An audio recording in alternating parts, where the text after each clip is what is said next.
Hi friends. ఈరోజు ఒక కథ చెప్పుకుందాం. కానీ దానికంటే ముందు ఒక పొడుపు కథ విప్పండి. మీ సమాధానాన్ని కామెంట్ బాక్స్లో రాయండి.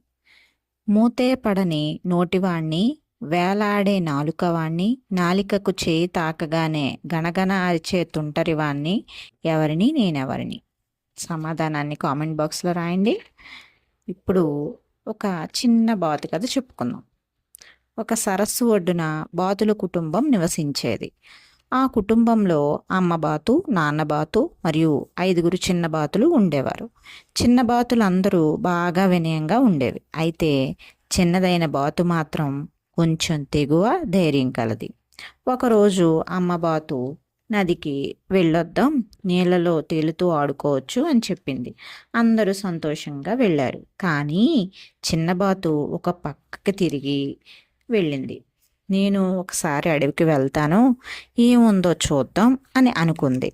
అడవిలోకి వెళ్ళిన చిన్నబాతు అందమైన పూలను చూసింది. చిన్న చిన్న జంతువులతో మాటలు చెప్పింది.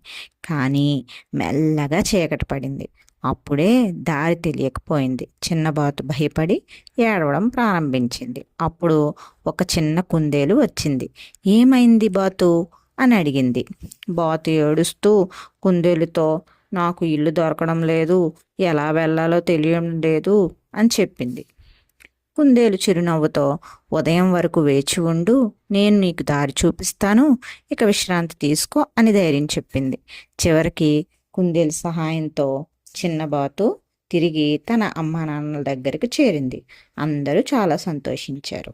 Thank you.